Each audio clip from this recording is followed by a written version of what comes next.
Umiinom ka nito para pawiin ang iyong uhaw. Pero ang hindi mo alam, bawat lagok ay maaaring unti-unting lumalason sa iyong mga organ. Nagbibigay ka pa nito sa iyong mga apo sa pag-aakalang ito'y ligtas. Kung may pakialam ka sa buhay mo at sa pamilya mo, itigil mo ang ginagawa mo at pakinggan mo ito. Dahil ang katotohanan sa likod ng mga paborito mong inumin ay mas nakakakilabot pa kaysa sa inaakala mo. Kaya ngayon, aalamin natin ang 10 inumin na lihim na sumisira sa ating kalusugan. Pang-una sa ating listahan, mga powdered iced tea at juice. Yung mga nakalitrong pitsyel na tinitimpla natin para sa pamilya, lalo na kapag mainit ang panahon. Masarap at abot kaya. Pero tingnan lo ang ingredients. Ang unang nakalista ay halos palaging sugar o asukal. Ang isang baso ng powdered juice ay maaaring maglaman ng 6 hanggang 8 kutsaritang asukal. Ito ay pure na liquid candy na nagpapataas ng iyong blood sugar at nagiging taba sa iyong atay. Ang payo ko, kung gusto nyo ng pampalamig, gumawa ng sarili ninyo. Maglaga ng tunay na tsaa at palamigin.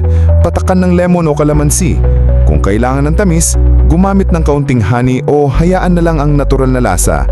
Huwag lokohin ang sarili sa salitang juice. Pangalawa sa ating listahan, soda, regular at diet. Alam na nating masama ang regular soda dahil sa sangkatukak na asukal nito. Pero paano ang diet o zero soda? Akala natin ligtas na. Nagkakamali po tayo. Ang mga artificial sweeteners tulad ng aspartame at sucralose ay maaaring sumira sa balanse ng good bacteria sa ating bituka o gut health na nakakaapekto sa ating immune system at metabolism. Pinapalakas din nito ang ating craving para sa matatamis.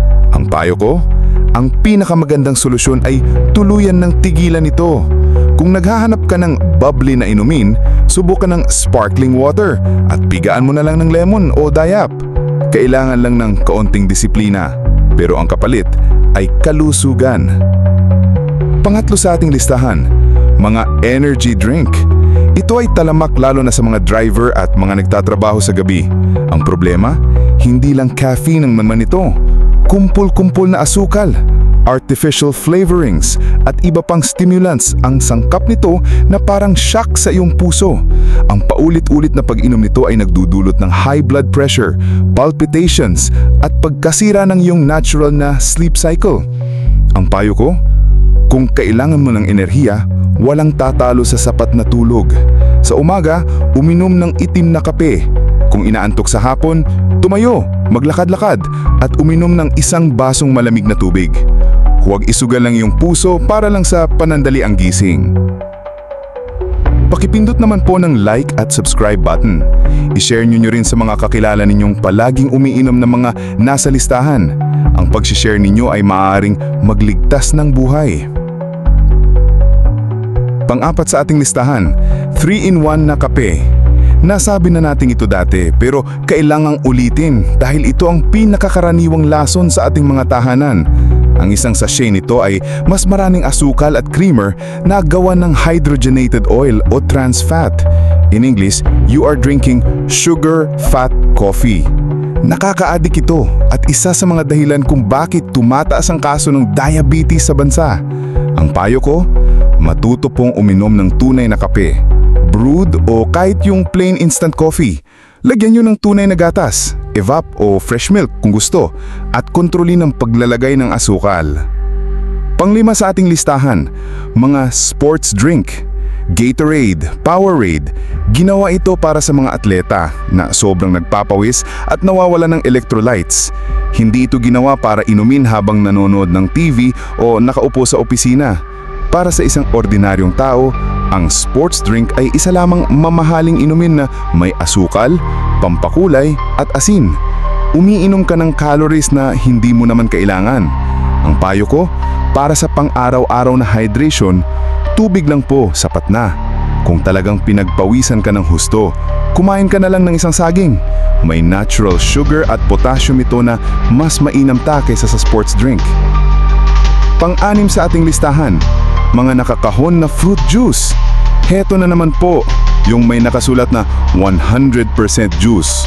Huwag magpaloko.